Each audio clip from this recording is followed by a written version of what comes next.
भारत चांद पर पहुंचने वाला चौथा देश बन गया।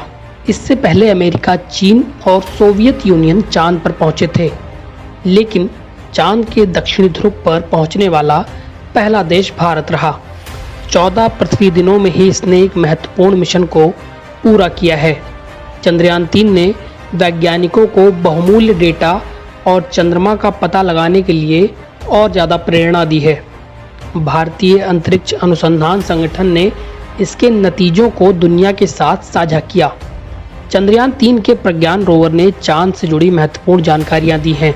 चंद्रयान के प्रज्ञान रोवर के डेटा से पता चलता है कि इसकी मिट्टी में लोहा, टाइटेनियम, एल्युमिनियम और कैल्शियम है। इसके अलावा वैज्ञानिकों को हैरान करने के लिए इसमें सल्फर भी है। वाशिंगटन यूनिवर्सिटी में भौतिकी, कला और विज्ञान के research professor Jeffrey Gillis Davis ने एक लेख में कहा, हमारे जैसे ग्रह वैज्ञानिकों को पता है कि चंद्रमा की मिट्टी में सल्फर मौजूद है, लेकिन ये बहुत कम सांद्रता में है।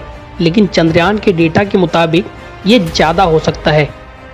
प्रज्ञान के पास 2 उपकरण हैं, एक अल्फा कण एक्सरे स्पेक्ट्रोमीटर और एक लेज़र वाला ब्रेकडाउन स्पेक्ट्रोमीटर। ये मिट्टी की मौलिक संरचना का विश्लेषण करते हैं। इन दोनों ने लैंडिंग स्थल के पास की मिट्टी में सल्फर को खोजा है। चंद्रमा के ध्रुवों के पास की मिट्टी में मौजूद सल्फर चांद पर जाने वाले अंतरिक्ष यात्रियों को वहां रहने में मदद कर सकता है। ये नया डेटा विज्ञान का एक उदाहरण बन जाएगा। चांद पर मुख्य तौर पर 2 ही तरह की चट्टानें हैं, एक गहरी ज्वालामुखी चट्टान और दूसरी चमकीली भूमि। इन्हीं दोनों के कारण हमें चांद पर एक चेहरे की छवि दिखाई देती है। लेकिन सल्फर की खोज खास क्यों है? प्रोफेसर जेफरी ने इसी लेख में लिखा कि लंबे समय से स्पेस एजेंसियां अंतरिक्ष में अपना बेस बनाना चाहती हैं। सल्फर का इस्तेमाल एक संसाधन के तौर पर सौर सेल और बैटरी बनाने के लिए किया जा सकता है। सल्फर आधारित उर्वरक और निर्माण के लिए इनका इस्तेमाल हो सकता है। सल्फर आधारित कंक्रीट के कई फायदे हैं।